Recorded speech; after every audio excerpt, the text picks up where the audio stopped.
Steve Rogers का comeback doomsday में किस तरह से कराया जाए कि उसकी ओल्ड लेगेसी रुइन ना हो, उसकी ओल्ड लेगेसी पर कोई इफेक्ट ना पड़े। जिस तरह से आरडीजे का कमबैक हो रहा है, वो अलग कैरेक्टर में हो रहा है, पर यहाँ क्रिस इवांस स्टीव रॉजर्स के रोल में आ रहे हैं, तो वो ओल्ड लेगेसी को रीड कर सकता है। तो उसे कैसे बचाया जाए और उसको बदस कैसे कर सकते हैं, इसके बारे में बात करेंगे। पर हाँ, यहाँ एक चीज कंसिडर मैं कर रहा हूँ कि आरडीजे के बाद क्रिस इवांस की एंट्री डेस्परेट मूव दिखा रही है मार्वल का, कि वो एंड गेम के बाद की फिल्मों की जो हालत रही है उसे वो कंसिडर कर रहा है, और इसलिए वो इस ओल्ड ट्रिनिटी के साथ ही डूम्सडे को प्रमोट करने की कोशिश कर रहा है, क्योंकि इसके बाद कुछ चला नहीं और उसके नाम पे शायद प्रमोट करता तो शायद प्रमोट होता भी नहीं। सबसे पहली बात, स्टीव रॉजर्स का कमबैक हो रहा है, ना कि कैप्टन अमेरिका का कमबैक हो रहा है। ये चीज बहुत अच्छे से लिख दिया है टीजर में, जो फर्स्ट टीजर था। ये बता रहा है कि वो स्टीव रॉजर्स का कमबैक करा रहे हैं। इसका मतलब ये है कि सैम विल्सन को जो कैप्टन अमेरिका बनाया गया है उससे वो छीना नहीं जा रहा है, उस चीज को हटाया नहीं जा रहा है। वो सैम विल्सन वही रहेगा, वो कैप्टन अमेरिका रहेगा। Steve Rogers as Steve Rogers वापस आएंगे, वो शील्ड नहीं लेंगे, कुछ नहीं लेंगे। और हो सकता है बीच फाइट में कोई एक मोमेंट क्रिएट हो जाए जहां वो शील्ड एक्सचेंज करेंगे, तब तो सीरिया तले जरूर भेजेगी, पर उस मोमेंट को वो क्रिएट जरूर करेंगे, पर वो कैप्टन अमेरिका नहीं बनेंगे। वो एज स्टीव रॉजर्स ही वापस आएंगे। अब बात यह है कि वो स्टीव रॉजर्स को कमबैक कराएंगे एंड गेम पैराडॉक्स, कि जब ये इन्फिनिटी स्टोन वापस करने जाता है तो वो वापस आ जाना चाहिए और कोई भी टाइमलाइन इधर उधर नहीं जाती। पर स्टीव रॉजर्स वहाँ जाता है और वो पैगी कार्टर के साथ रुक जाता है।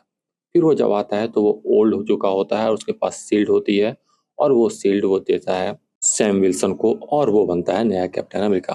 पर बिटवीन द टाइम, जब वो पैगी कार्टर के पास रुकता है और जब वो ओल्ड हो जाता है, जब 70-80 साल का जो डिफरेंस है, इस बिटवीन द टाइम में हो सकता है वो डूम्सडे में गया हो, डूम्सडे के इवेंट को झेला हो, कह सकते हैं डूम से लड़ा हो, और इसके बाद वो एंड गेम में आया हो। ये थ्योरी कहीं ना कहीं सच हो सकती है। हो सकता है ये चीजें हुई हो और इस तरह से चीजें कही हो कि वो डूम्सडे में स्टीव रॉजर्स वहां रुका, डूम को लगा कि ये चीज थ्रेटन कर रही है पूरे मल्टीवर्स को, कि वो वहां रुक गया, उसे वहां से आ जाना चाहिए था।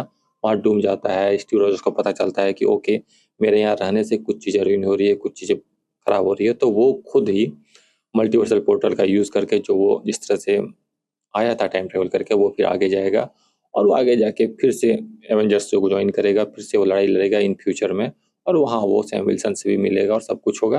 और उसके बाद फिर वो एंड गेम वाले इवेंट में आ जाएगा। तो मतलब वो मरेगा नहीं, वो आ जाएगा। इस तरह से वो एंड गेम पैराडॉक्स पूरा क्रिएट हो जाएगा और चीज़ें उस तरह से चल जाएगी, और वहीं वो देखेगा सैम विल्सन को कि हाँ, अच्छा कैप्टन अमेरिका है। तो वो सारी चीज़ें हो सकती है।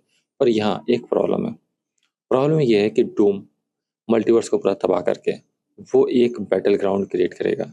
अगर वो एक बैटल ग्राउंड क्रिएट कर रहा है तो वो जो पैराडॉक्स क्रिएट होगा वो होगा कैसे? क्योंकि वो तो सब कुछ तो डिस्ट्रॉय कर देगा ना, सब कुछ डिस्ट्रक्शन कर देगा, तो वो पैराडॉक्स क्रिएट होगा कैसे?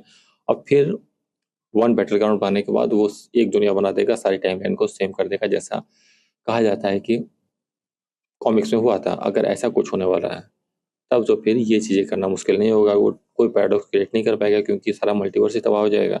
सारा मल्टीवर्स को ही एक सिंगल टाइमलाइन में ले आया जाएगा। तो वो सारी चीज़ें होगी। तो ये क्रिस इवांस वाला जो कैरेक्टर है वो कैसे इस चीज़ को फुलफिल करेगा और कैसे वो पूरा एक सर्कल क्रिएट कर पाएगा, ये देखने वाली बात होगी। या फिर हो सकता है बीच मूवी में ही हमें दिख जाए कि ऐसा कुछ हुआ है, एंड गेम वाला पैराडॉक्स दिख जाए, और फिर एंड में हो सकता है स्टीव रॉजर्स की डेथ हमें देखने को मिल जाए, as a old Captain America देखने को मिल जाए।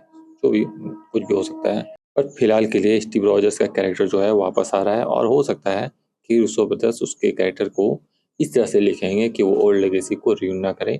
जिसके लिए एक और थ्योरी है, वो है कि ये स्टीव रॉजर्स ये वाला स्टीव रॉजर्स नहीं है जो हमने एंड गेम में देखा था। ये स्टीव रॉजर्स कोई और स्टीव रॉजर्स है।